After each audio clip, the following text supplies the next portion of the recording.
Welcome to this edition of the Million Dollar Mastermind podcast. This is where we pick the brains of high achievers from all walks of life and get their hard-earned, real-world insights on winning. I'm your host, Larry Weidel. Numbers, like people you get asked, like, define winning. What's a great leader? Or how do you define it? It's results. This part, you want to live your life. That's the thing about learning about winning and what we talk about here, and what hopefully we're helping some information shake out to be useful to some other people. That the information we want to shake out is information, ideas, concepts, phrases, ideas, principles that will allow you to get the results you want in your life. And it could be humanitarian. You want to take the idea of getting internet in not one school in Kenya, but every school in Kenya, and get a program. You can't do that yourself, but maybe you could get a foundation, a charity, enlist some other thing. Somehow, whatever it is for yourself, that people get intrigued about and motivated to do. You judge your success by what you want to do that's going to make you fulfilled and make you feel like this was the purpose I was put on the planet to do. The sooner we all can realize you were put on the planet to do something big, something important. You're not a gnat. You're a human being. You were put here with certain gifts, training, things. That it's not an accident. And the reason you want to do something big is you're supposed to, and you were created to do that thing. And so don't feel bad about wanting to do big things, and don't feel like it has to be in the area of business or athletics or music or anyone or other people's opinion. Is what's inside you. It makes your heart beat. But at some point, you want to make that happen, and you got to steer your own car. You got to be your own best self-coach. And so in terms of using the 24 hours in a day, one thing that, if anything pisses me off, Keith, it's that stupid Jeff Bezos has 24 hours in the day, just like me. And he started. Yep. When that idiot started, he was down on the floor boxing up stuff and taking it to UPS. He and they did it in his garage, and he tells the story. And he's not a genius. He's done some genius things, but here's the guy. He said, in his own words, he said, one day I came in with this incredible idea because I had two other guys with me, and he said, knee pads. He said, why don't we get some knee pads? And then when we're on the concrete floor wrapping up the packages, we won't kill our knees. Yeah. And the other guy said, I got a better idea. How about tables? And he said, I'm an idiot. Yeah. That's how he started. He got 24 hours in the day. And so the thing is, I usually talk to our guys about, like, figure crap out. Figure stuff out. But it's easier not to make a decision, Larry. It's easier not to, though, right? For most people, it's easier not to, right? So why would you, frankly? Yeah, it is. But the thing that'll cause you to do that thing and take that step is when you're on a path that you're excited about. Absolutely agree. You're going someplace you want to go. It doesn't matter about everybody else. And that's why you use this information, so you can fulfill your own destiny, whatever it is. And other people don't define that. You define that. And that's the great thing about learning what works and what doesn't work. So when we all come to forks in the road, it's like, I heard this, it was described to me like, in every situation in life, everything that happens to us, immediately when you have to respond, an array of options come into your mind. But there's always one best option. And you're never guaranteed success, but there's always one option that's going to give you the best chance of having odds of success. And so when you learn how to win, like as you've gone through life, you've been through these forks in the road, and you've learned these lessons, and you've learned what options are the best ones. And the great thing about that's experience. A lot of times you'll learn that from failure. But once you get that information, you can use. I was embezzled one time in the mid-90s with my 16-year personal assistant, closest personal thing. Every day in my life, I heard, I wish I had a Barbara. How lucky you are to have a Barbara. What would you do without Barbara? Okay. Well, Barbara wound up embezzling about $1 million from me and threw me into bankruptcy and took all my tax money. And, I found out later. But in fact, she was so smooth.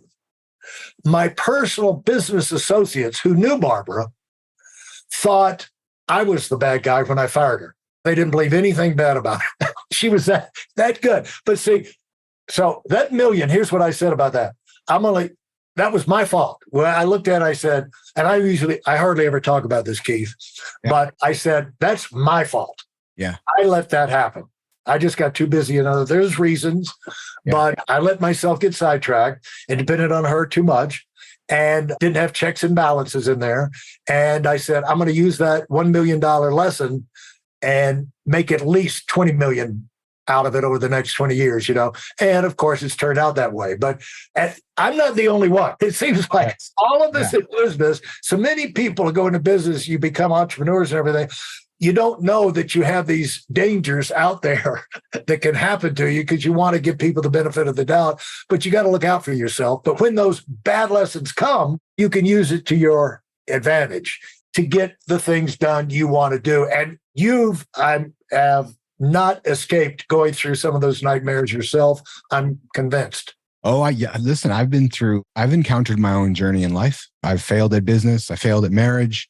I guess if that's what you want to call it. I've been through divorce. I'm now on the next journey in a blended family. That is wonderful. But I think back from that whole journey, that there's a journey involved, right? The metaphor I have used for me has been as I've climbed some mountains in my time. And every mountain I climbed I never climbed those mountains in my previous life. So I can understand your comments around just resilience, I guess, more than anything, and getting through the tough times and moving to the next. The common denominator is you got to keep going. You got to execute, right? Because nobody else will for you. For those of you who are sick and tired of fooling around and are dead serious about wanting to move up fast, I've got something especially for you. I've combined the best insights from over 40 years in business and making $70 million in income and compressed them into a free webinar. That's right, it's a free resource. If you want to find out exactly what the concepts are that I use in coaching $1 million earners, register now at WeidelOnWinning.com. You'll discover the 5-part framework used by so many to reach their financial, personal, and professional goals. You can find that link in this episode's show notes.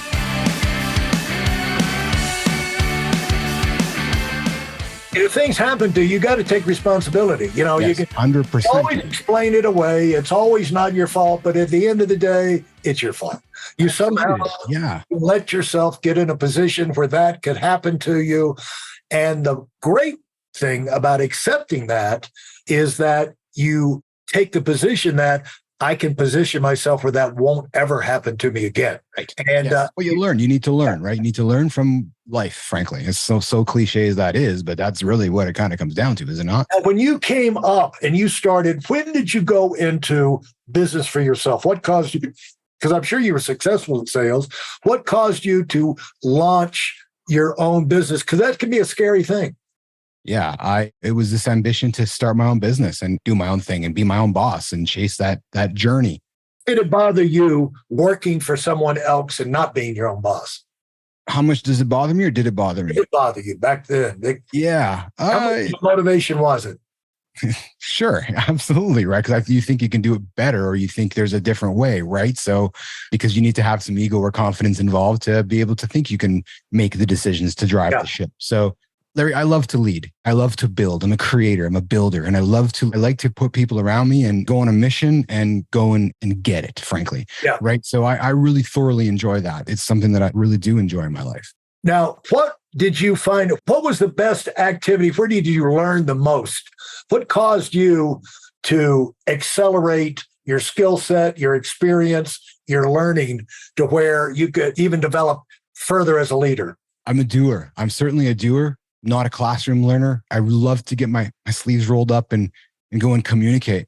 I think we talk about sales, Larry. I think sales is as much about don't want to get all political here, but I'll bring up a former president, but Barack Obama was widely considered a great orator, right? A great speaker, right? Well, then presidents are salespeople, aren't they? They're selling to the world.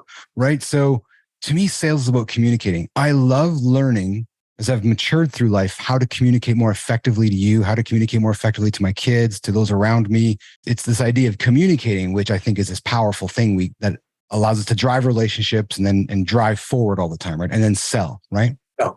Now, when did you launch your podcast? You've had a podcast. You're starting a new podcast. Had a couple. Yeah. What experience did you get from doing a podcast? A lot of people think about, I should do a podcast, be fun, but how do I get started and all of that? What's your takeaway? What can you tell people about podcasts and what you got out of it so far? Thoroughly enjoyed it. It's a lot of work. It's more work than I think many people realize, right? Yeah. Especially to do it properly. So I like to do things properly, right? Or else, as my dad said, if you're going to cut the grass, you're going to spend 3 hours cutting the grass. You might as well do it properly, right? Instead of half-assed or leave the edges undone, like go do it right, right? So I feel like the same way with doing a podcast or doing anything, frankly.